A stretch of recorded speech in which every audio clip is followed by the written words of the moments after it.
Welcome back. I'm having a great discussion with Andrew Lawton, who's the author of this book called Freedom Convoy, the inside story of 3 weeks that shook the world. Welcome back, Andrew.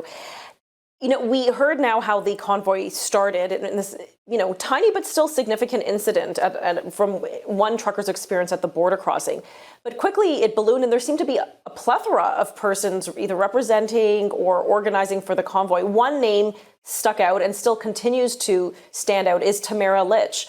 How did Tamara Lich get involved, and is she the de facto leader of the convoy? I mean, the idea of leader and organizer, and there's a whole chapter devoted to this to some extent, is a really complicated one because the media used organizer as a derisive term. Anyone they didn't like was a convoy organizer. To the people on the ground, they were led by no one. They were there because they showed up as a sign of support, and they weren't being told to be there. In many cases, they weren't given any money or even compensation.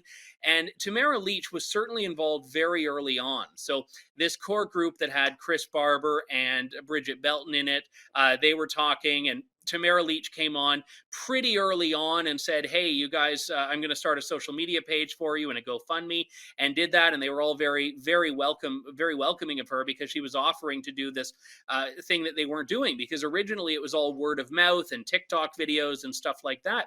And the interesting thing is Tamara didn't know how big this was going to get. She said that she expected it would raise like $20,000 to buy some truckers some sandwiches.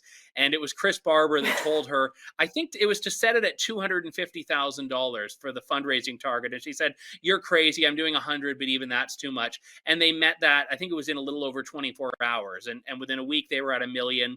And then it got to the point where they could raise $1 million a day. So it was very much defined by that grassroots momentum, which was far greater than anything that any one person, Tamara Lich or otherwise, could do at the so-called helm. It was disorganized grassroots activism. I mean, is there anything anything really better? Really, Canadians speaking up, and I appreciate that. Look, I don't even, whether I agree with an issue or don't agree with an issue, I love people exercising their democratic right to use their voice and speak out on things, especially things that really disturb them, and this was clearly the case. You mentioned the GoFundMe, and so much of the media attention and the drama surrounding the convoy seemed to be focused around the financing of it. And there are many questions Canadians still have. So initially, there was a partnership, if you will, or the convoy used the platform, as you just described, with GoFundMe. But then quickly that money was ordered out, and there was over, $1 to $2 million raised. Did any of that money ever go anywhere? What happened to that money? So I'll try to give the quickest answer I can to what is a very convoluted question. So GoFundMe raised $1 million. That's what $10 million effectively. And of that, they only released 1 million, which very quickly was frozen by TD Bank because they were going through all of this suspicion on their end about where the money was from. And we know that government was lobbying as well. And then at a certain point, the Ontario government put a court order in effect. They got a court order that made it illegal to touch the money, basically, to use it. And then GoFundMe had canceled the campaign altogether and eventually refunded it. So most of the GoFundMe money was refunded. The little bit that had been released by them was frozen.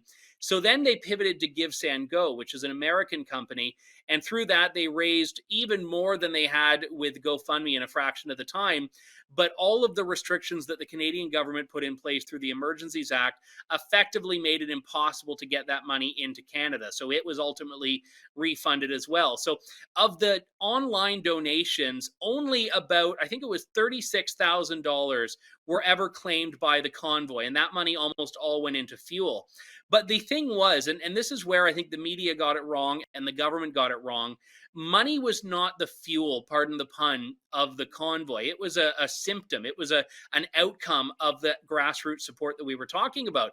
Because when the government shut off these channels, people started showing up with cash, like thousands of dollars of cash. They'd bring to Ottawa. They would shove it in truckers' hands. They had baskets out that people were putting hundreds, thousands of dollars into. And no one that I talked to was ever hungry. No one was ever short on fuel. They all had this because of people just showing up and providing things that they needed. Yes, it was, and it was quite the environment or the experience down at the convoy. I've heard from so many firsthand accounts that, that you're right, they came with drawings from their children, food baskets, cash, and the atmosphere at the convoy was one of jubilation, which something, again, in the middle of winter, in the middle of a lockdown, a lot of people seem to have been deprived of that camaraderie. We're going to continue this discussion in just a few moments.